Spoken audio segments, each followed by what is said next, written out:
Okay, today another video of me mounting a stick insect. However, this time I will tell some museum stories.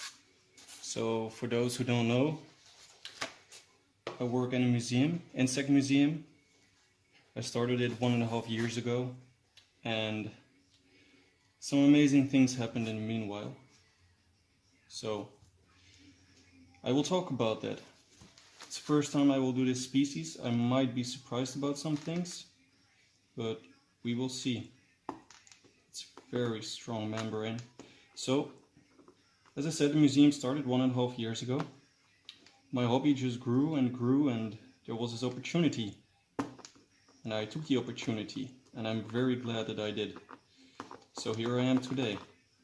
And the museum has over 400 species of butterfly.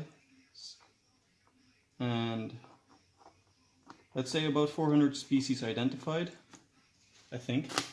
But it increases every month. So the first day it opened, it was Christmas market in the city where I live. So that was pretty cool. And I had many visitors for a first day. And people told me, I didn't know this shop was here, this museum was here.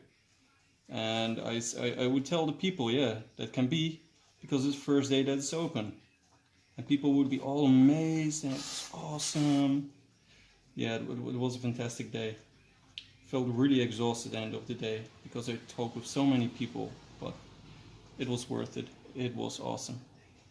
So in the course of weeks and months coming, many interesting people visited the museum. I had people from many different countries. Let's see, most recent was Scotland. That's the most recent edition. I've had Canada, Australia, Germany, Belgium, France, Netherlands, of course. Did I say Canada? I'm not sure. And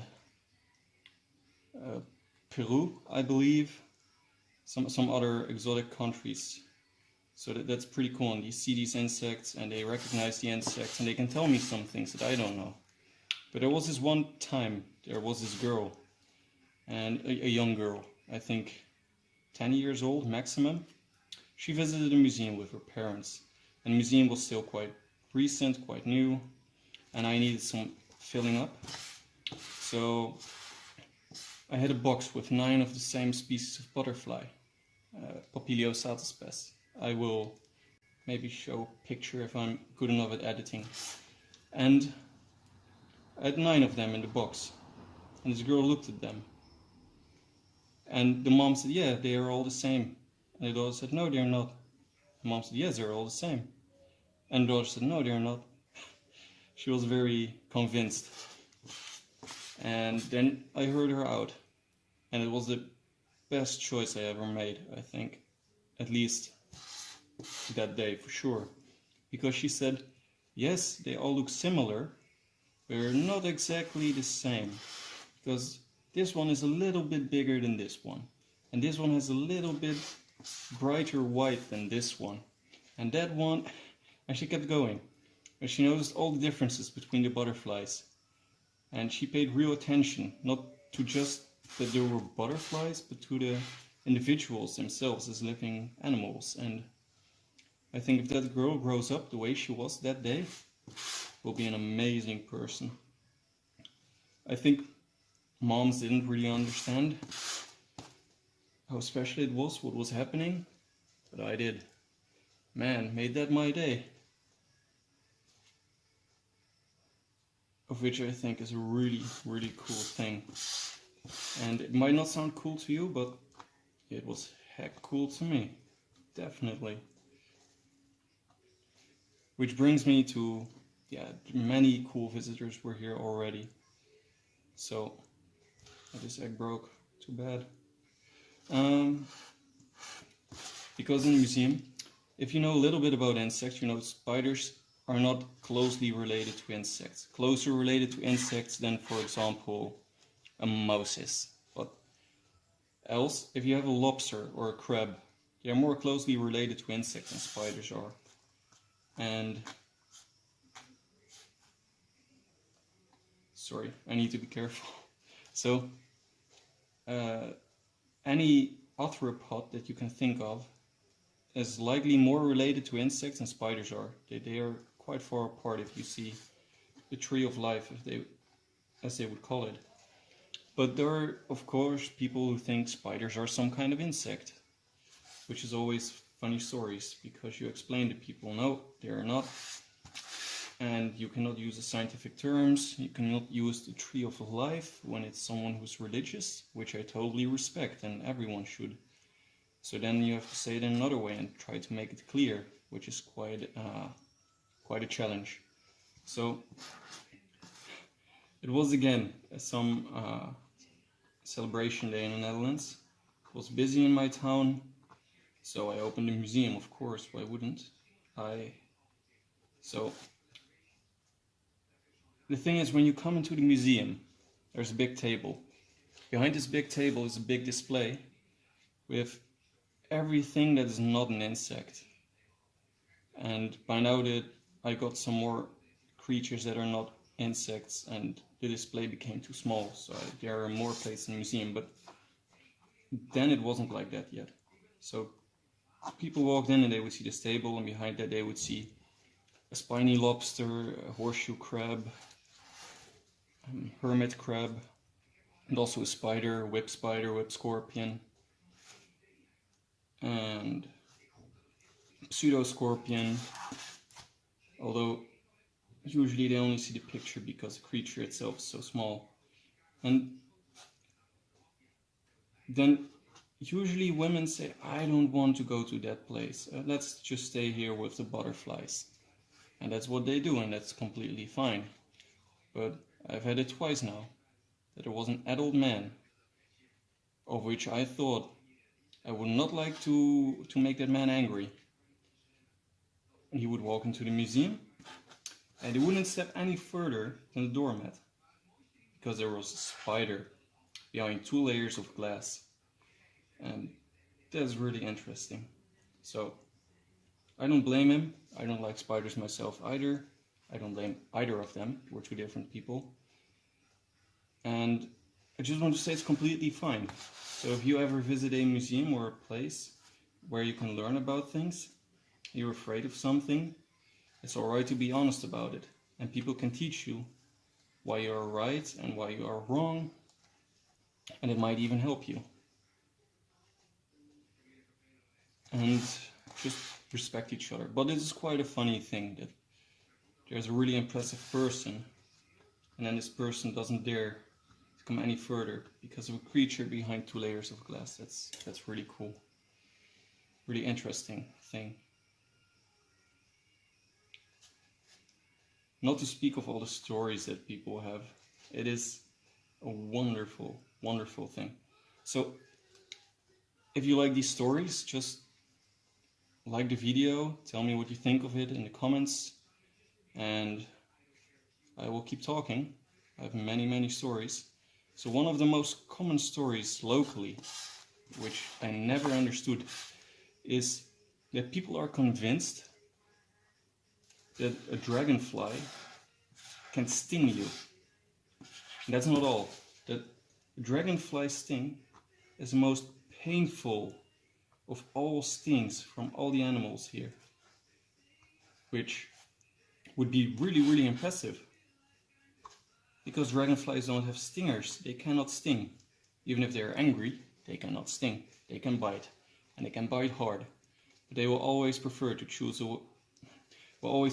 fly away over biting, because if they bite you, they bring themselves in danger as well. They are not made to bite humans. So only when you grab them and don't let them go, they will bite. But else, they will fly away and you're completely fine. And this egg is not broken. That's awesome. So when you try to tell people dragonflies cannot sting. Yeah, but my uncle was stung by a dragonfly. Dragonflies cannot sting. I don't know what happened to your uncle, but it was not a dragonfly. Yes, it was a dragonfly. Well, okay, then it was a dragonfly, and I learned something new today. You have to respect people and don't put them down. If they are convinced of their story, you tell them twice, they still believe their own story. Leave these people in peace, with respect, be nice to them. That's the only thing I can say about it. But it's funny that so many people seem to be convinced of a fact that isn't even true. Let me know if that ever happened to you with whatever your hobby is. Maybe cars, maybe post stamps, maybe visiting every bar in the world, whatever. Just let me know. And this stick insect has a lot of eggs.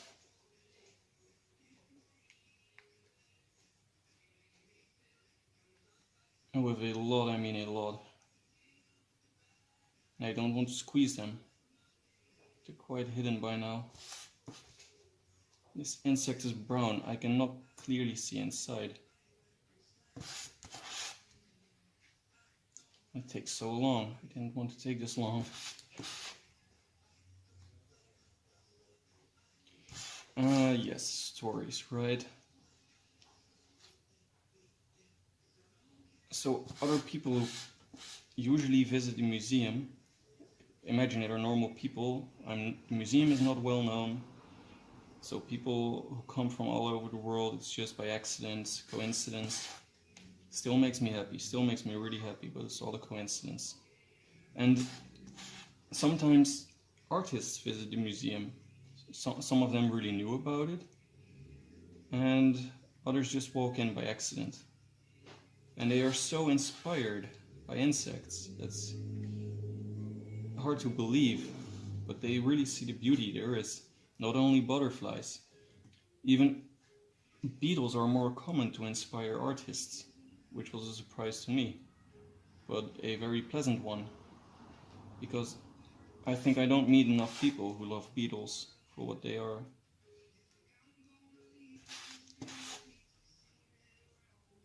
And one time there was this artist, it was a woman, very, very kind woman, and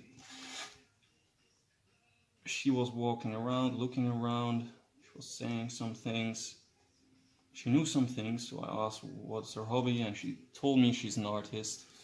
And then there's this one beetle, maybe I can show a picture. Depends again on my editing. 2 eggs at once, I'm good. Okay, so, and the shield basically looks like an African shield, she said, which is amazing when you think about it, because I just thought it's like a pattern, it's cool, but she really had some story coming with it. And I guess it's really something good about artists. They make a story with everything they see, and makes the world, I guess, a little bit more beautiful than it already is.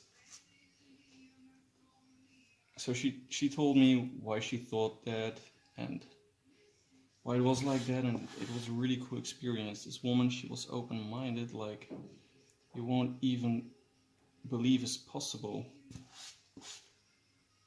And she told me her stories of travel and the art that she made, and that's the kind of people that sometimes visit the museum. But every visitor is the best visitor, because everyone who leaves with a smile leaves me with a smile. So, man, such a thick exoskeleton. Got my glove. What? There cannot be eggs this high.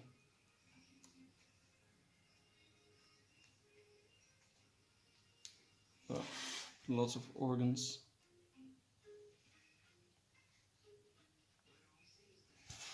Okay, I'm sorry for the silence. I need to concentrate here.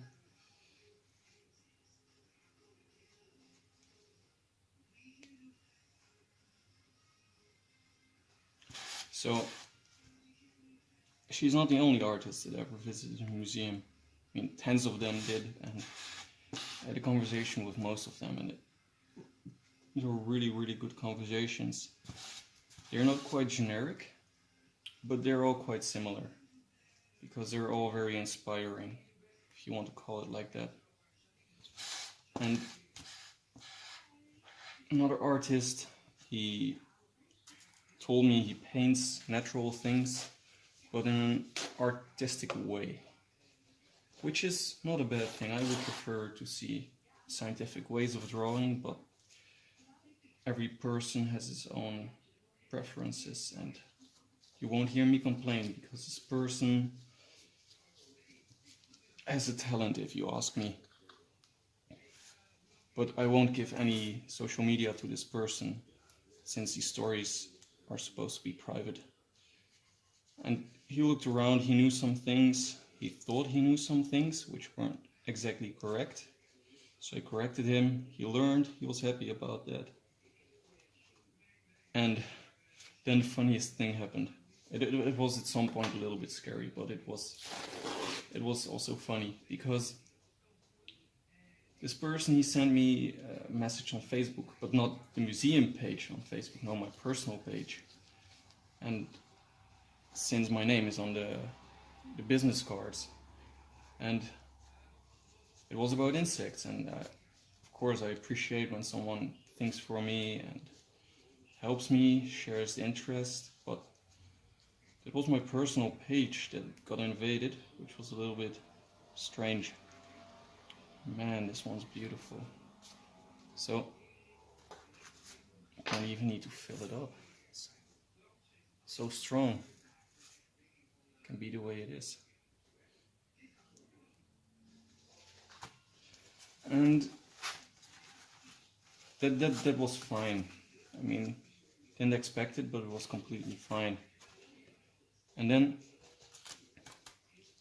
he sent me something else, and something else, and something else, and something else, and something else. And then it started to become quite strange, because it's not like I get something every week, but every now and then I get something, and it's not exactly, there are only eggs in this thing. It's wonderful, because I hope they hatch. I do hope they hatch. I would like to breed this species. Oh man, shouldn't have thrown away my paper towel so quickly.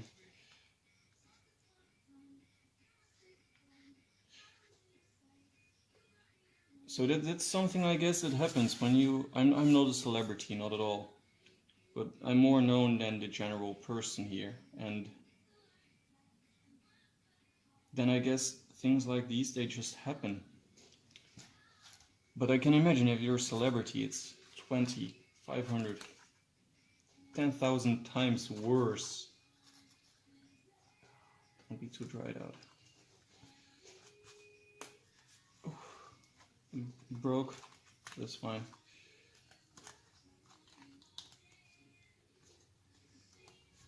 I guess this one will get a more natural position. I will get needles.